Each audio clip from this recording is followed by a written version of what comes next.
So Dan, you're back in the Emmy race this year for the show Who Do You Think You Are? Which Yes. takes a look at the family trees of some very famous people. Getting this kind of recognition for the show that you've been a part of for a long time, what does that mean for you and for everybody on the crew? Oh my God, it's huge. This project, I mean, people throw the term passion project around a lot, especially in our business. I have to say that this one truly is. Lisa Kudrow and I have been part of this show since it came from the UK. A guy named Alex Graham created the series, and we were huge fans of his work to begin with. And the opportunity to bring that to American audiences was a huge opportunity to tell these historical stories and put them into context by having these well-known sort of travel guides in a way, or historical travel guides. And we started at NBC several years ago, and now have been luckily continuing the series at TLC. But everybody who works on the show, and it's a bear to produce because it's all based on real research. We either crack those stories based on what we're able to uncover document-wise, genealogist-wise, historian-wise, and as well, the Rubik's Cube of our talents' schedules having to align themselves with the travel needs of the show. So everybody who works on the show works tirelessly to sort of crack these stories, produce these episodes, and go out and try to create an experience for each of these celebrities that is authentic and is sort of a scavenger hunt to uncover true facts about people who lived sometimes hundreds of years before them. Well, to that point, I mean, give us some insight into some of the research that you guys have to do in order to track down these various family trees. Yeah, well, we get a lot of help. Obviously, Ancestry has been a huge, Ancestry.com is now called Ancestry, has been a huge resource for us since the beginning of the series. And they often get us started just in terms of the initial hunt for marital records, birth records, death records. A lot of times we just need to start there with the names and dates that we do have before we can start following the path and the track.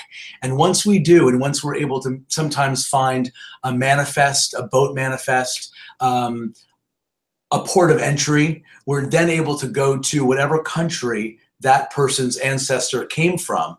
And then we look for fixers on the ground. We call them fixers, historians, professors, documentarians, genealogists in whatever town, city, country that is, that also help us put the documents that we're looking for into context. But I mean, we have done so many different stories. For this season, Courtney Coxs goes back to England and discovers that she's related to English royalty. Jennifer Grey is connected to the Ukraine. We go to Ireland. A lot of American history gets uncovered this season in Noah Wiley's case.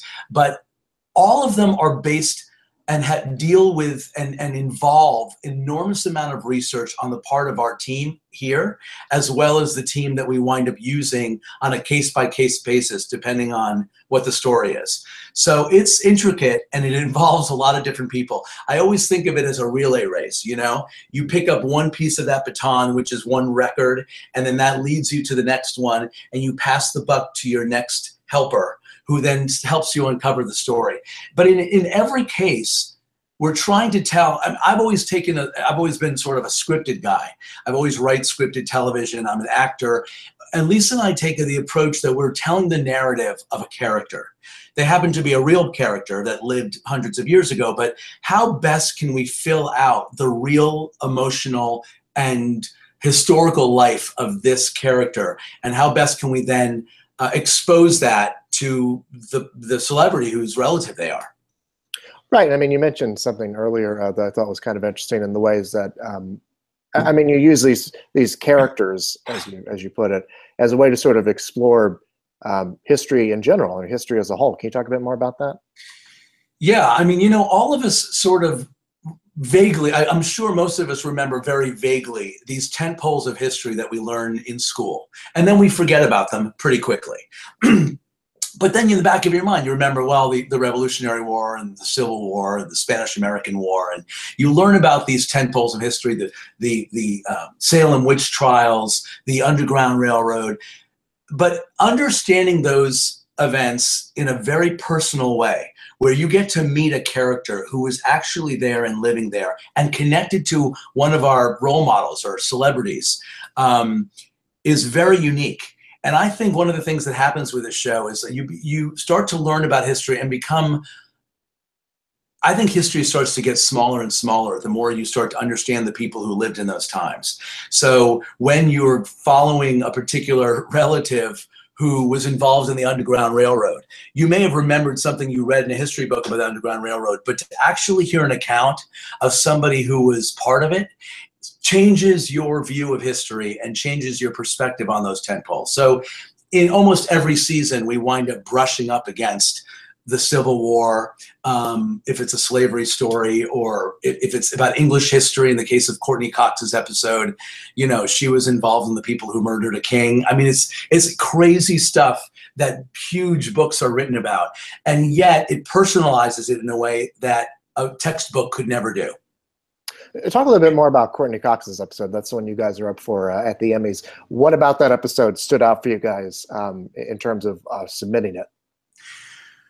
Oh my God. First of all, it is really rare for us to be able to go back 20 generations. Let's start there. To be able to go back that far is wild. And we knew, you know, Lisa and Courtney obviously have a very strong connection. That was really personal for us. We really wanted to work hard to uncover both sides of her family. But when we discovered that there was a connection to English royalty, that was a second piece of this puzzle. It doesn't happen very often. And when we rolled out that family tree that went back into English history, that in those days, if you roll back as far back as a king, I mean, it was I'm reading here something that I had forgotten about. You know, the fact that Courtney discovered that Edward the 20 times great-grandfather. That is an occurrence that doesn't happen often on our show. And when you look at a family tree roll out for you, usually in those cases, when they go back that far, they will also go so far back as to connect you to Adam and Eve and then to God. Now, granted, all of us are connected to Adam and Eve and God in some way, but to connect back and to be able to connect the dots for Courtney to a very personal story, to a very dramatic story, to a murder of King Edward II, and then to connect her to a 20 times great-grandfather was such a unique and kind of storybook fantasy type story that it felt like a really emblematic way of taking someone who was someone that we remember from Friends and who obviously has a connection to Lisa, who's the producer of the show, but also shows us the breadth of what this show, of how far this show can go. You know, we've done stories that only go back one generation, and then to go back 20 generations, it's really exciting. Right. Has it gotten easier over the years that you guys have been doing this show to do the kind of research and to, I guess, find participants as well? Or is it just as difficult as it's always been? That's a very good question. The answer is both.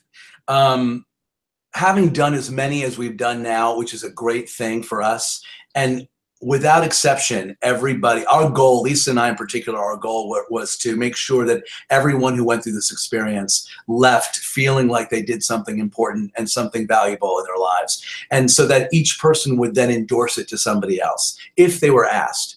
So that has happened. And I think the fact that we've done as many episodes as we've done and had so many people touched by the experience and so much history explored in the seasons we've done has made it a little easier for us to reach out. When we first started, people did not know what the show was, and we had to really explain what the experience was, which is one reason why Lisa was the first person to ever do it. She wanted to be able to say firsthand to everybody, I just came from a journey. I just went to Belarus, and this was my experience. Now I think we have an ease and a shorthand with people who are excited about having that experience for themselves.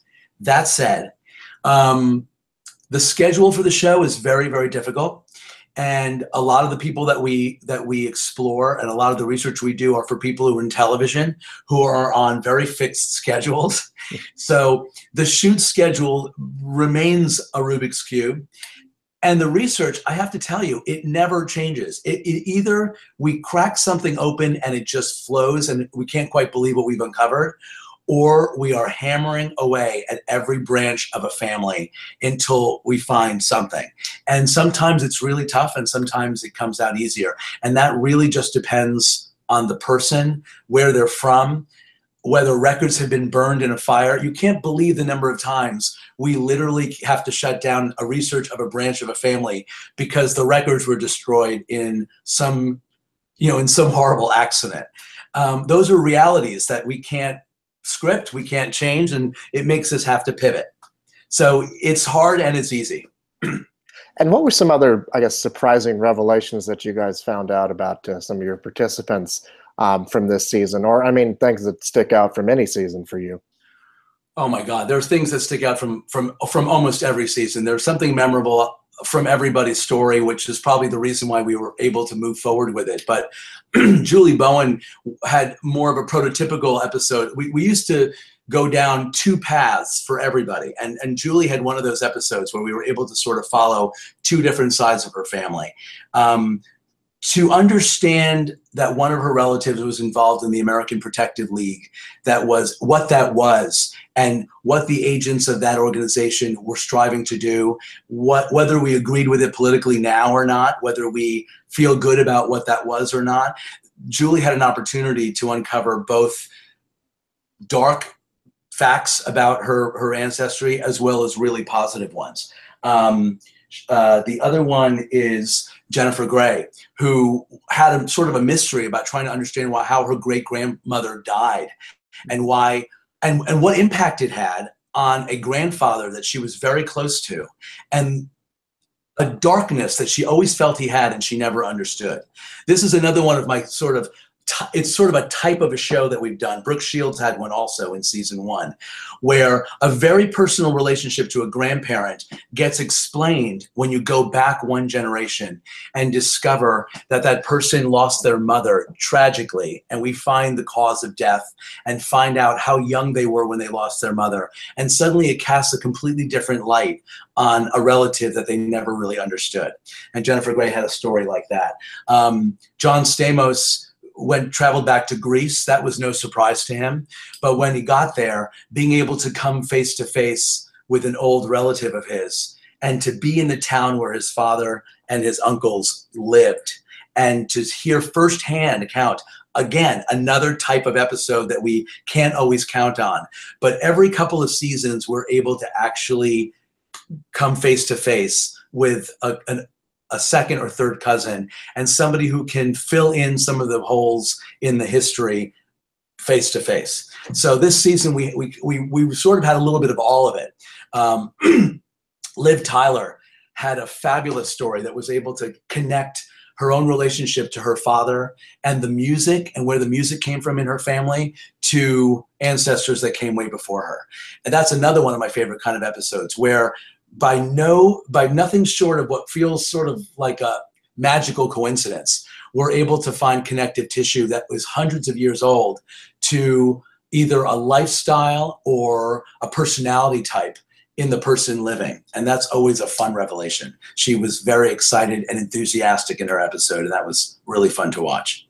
But it was a very varied and satisfying season in that way. And what do you hope that viewers of the show take away from it when they watch it?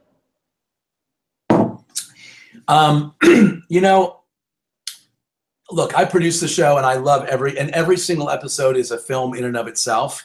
What I find the most inspiring about a show like this, besides what we talked about before, which is that it's able to put the history, world history and American history in a personal context, it also reminds us, I think it reminds me, that every moment we live in the present is the history of tomorrow. And the records that we leave today, whether it be on Twitter, whether it be in a journal, whether it be in emails or letters, will be what will be uncovered 100 years from now.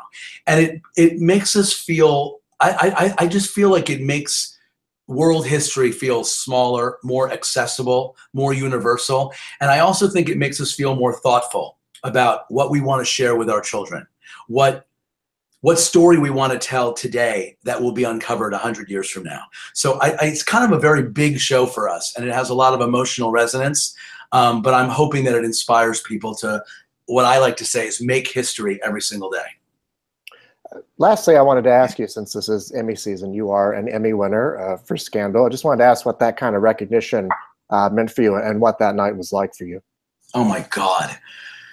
Well, you hear this a lot, and it's absolutely true, and it's true for Who Do You Think You Are as much as it was for me with Scandal. The nomination is huge. It really is. To be singled out in such a big pool of excellent applicants and choices, and with all the shows that are on television right now, the nomination kind of blew me away when I got nominated for Scandal. It is an unbelievable thrill to win, of course, but you know that it's possible because you're in a pool of 5 or 6 people that have been nominated. So it's less, there's something almost more startlingly exciting about the nomination. And then the idea of that night, which is a huge buildup. And of course you hope that you win, but there is something much more that you have to give over about that night. You enjoy the night, you honor a lot of different people that night. It's extremely disappointing to lose. Who Do You Think You Are has been nominated twice before. We're hoping this year is our year. It is great to win, but I have to say that even in the case of Scandal, and by the way, the night that I won for Scandal, I had to be sedated because I was so completely blown away. But I have to say that the real thrill, like the honor and the excitement of the nomination, it happened for us this year again with Who Do You Think You Are. It's a really big deal for us just to have been nominated, and we're crossing our fingers that this year, 3rd year, is a charm. Well, best of luck to you, and thanks so much for taking the time to chat. It was a real pleasure. Thank you for the opportunity. You're welcome.